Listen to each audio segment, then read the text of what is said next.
Petrus 2, 8, 1 Petrus 2, 8 dan batu sandungan dan batu yang menyebabkan jatuh. Mereka yang tidak percaya tersandung karena mereka tidak menaati pekabaran itu, yang untuknya mereka juga ditakdirkan. 1 Petrus 2, 8 Sementara Tuhan memberikan keselamatan secara cuma-cuma kepada mereka yang percaya, Dia juga dengan sengaja meletakkan batu sandungan di sepanjang jalan, tampaknya hanya mengizinkan satu jenis orang untuk percaya dan diselamatkan.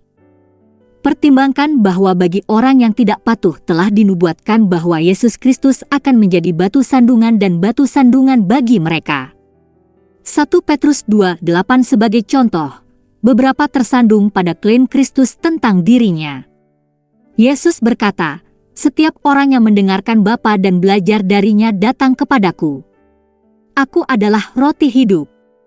Siapapun yang makan daging saya dan minum darah saya memiliki hidup yang kekal, dan saya akan membangkitkannya pada hari terakhir."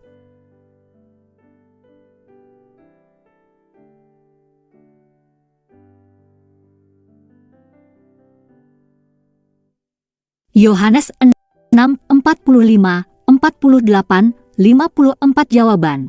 Oleh karena itu, banyak dari murid-muridnya yang mendengar ini berkata, "Ini adalah ucapan yang sulit, siapa yang bisa memahaminya?" Sejak saat itu, banyak muridnya yang berbalik dan tidak mengikutinya lagi. Yohanes 6, 60, 66 Beberapa tersandung di kayu salib karena pesan salib adalah kebodohan bagi mereka yang terhilang, tetapi bagi kita yang diselamatkan itu adalah kekuatan Allah. 1 Korintus pukul 1:18 Orang lain mungkin tersandung masalah iman versus perbuatan Israel, mengikuti hukum keadilan, tidak mencapai hukum keadilan. Karena mereka tidak mencarinya dengan iman, tetapi seolah-olah dengan karya hukum. Karena mereka tersandung batu sandungan itu. Seperti ada tertulis, "Lihatlah, aku meletakkan di Sion sebuah batu sandungan dan siapapun yang percaya kepadanya tidak akan dipermalukan." Roma 9, 31, 33 dan yang lainnya lagi tersandung ke dalam keadaan yang memalukan yang dapat menyertai iman kepada Kristus. Dia yang menerima benih yang jatuh di tempat berbatu adalah orang yang mendengar firman dan langsung menerimanya dengan gembira, tetapi dia tidak memiliki akar di dalam dirinya, tetapi berumur pendek. Kata itu, dia langsung tersandung. Matius 13, 20, 21 Perhatikan juga mengapa Yesus mengatakan bahwa orang-orang membenci Dia. "Dunia membenci saya karena saya bersaksi bahwa apa yang dilakukannya adalah jahat." Yohanes 7:7 Pertimbangkan juga bahwa Yesus tidak datang dalam kemuliaan, tetapi dalam kerendahan hati. Ia lahir dari keluarga miskin. Dia tidak memiliki kecantikan atau keagungan untuk menarik kita kepadanya, tidak ada penampilan yang kita inginkan. Dia dihina dan ditolak manusia, seorang pria yang penuh kesengsaraan dan akrab dengan penderitaan. Sebagai orang yang menyembunyikan wajah mereka, Dia dibenci, dan kami tidak memperhatikannya. Yesaya 53:2-3 Namun dia mengaku sebagai Tuhan dan menuntut ketaatan, bahkan sampai mati.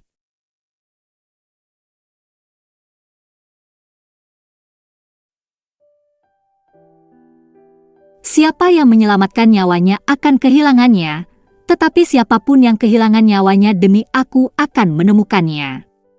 Matius 16:24-25 Semua ini menyaring orang-orang yang sombong untuk memasuki kerajaan Allah. Hanya orang yang rendah hati yang akhirnya masuk. Hanya orang yang rendah hati yang dapat melihat melampaui kerendahan hati Kristus dan melihat Dia apa adanya. Hanya orang yang rendah hati yang rela merendahkan hidup mereka sendiri untuk mengikuti Yesus. Hanya orang yang rendah hati yang mau tunduk pada ketuhanan mereka. Hanya orang yang rendah hati yang mau disadarkan akan dosa-dosa mereka dan bertobat. Hanya orang yang rendah hati yang membiarkan diri mereka diselamatkan oleh kasih karunia Tuhan, daripada mengandalkan konsep keselamatan berbasis kinerja yang dianut oleh agama lain. Kerendahan hati adalah kualitas karakter yang paling esensial.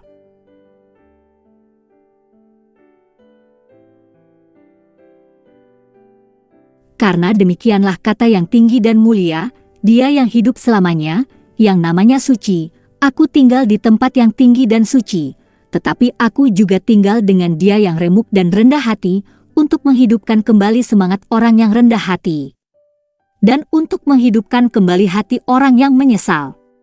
Yesaya 57:15 dan Dia berkata, inilah yang saya hargai, Dia yang rendah hati dan roh yang menyesal, dan gemetar pada kata-kata saya.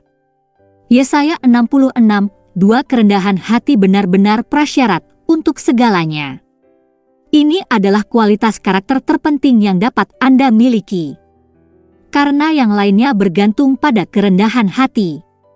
Jika seseorang tidak memiliki kerendahan hati, maka dia tidak akan memiliki penyesalan, karena dia pikir dia adalah orang benar yang baik di matanya sendiri. Begitu juga dalam kesombongannya, orang fasik tidak mencarinya. Dalam segala pikiran mereka tidak ada tempat bagi Tuhan.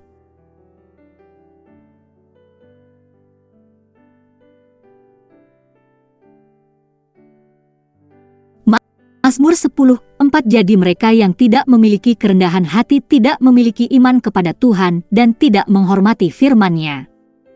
Penyesalan adalah kehancuran jiwa. Seekor kuda liar harus dijinakkan, yaitu dijinakkan agar dapat ditunggangi dengan aman.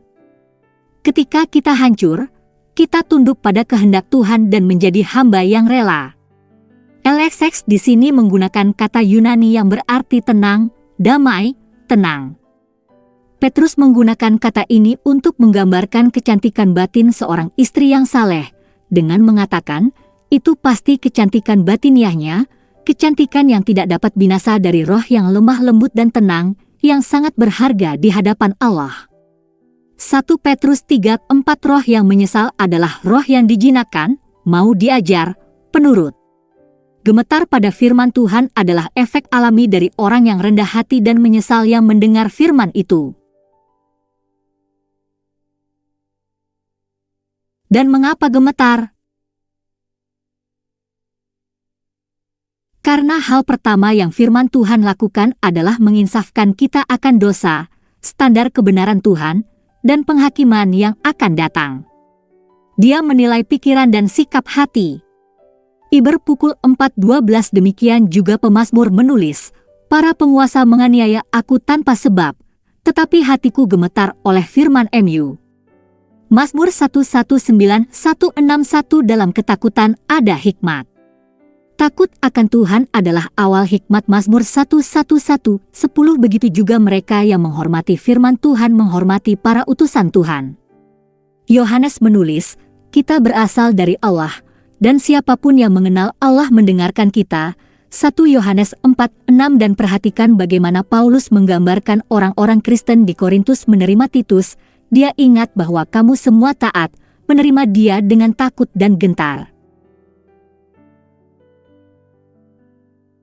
2 Korintus pukul 7:15 di sisi lain, sifat-sifat esensial dari orang-orang yang dibenci Tuhan di sisi lain, orang seperti apa yang tidak disukai Tuhan? Tuhan tidak suka berada di sekitar orang-orang yang menganggap diri mereka terlalu tinggi, terlalu memikirkan gagasan, pendapat, dan perasaan pribadi mereka. Tuhan tidak suka berada di sekitar orang yang tidak bisa diajar, tidak mau berubah pikiran atau mengubah cara mereka, memberontak dan tidak tunduk. Dia tidak suka berada di sekitar orang yang tidak takut kepadanya, yang tidak menghormati firman-Nya. Mereka tidak memperhatikan atau mencoba untuk mengerti dan menuruti apa yang Dia katakan.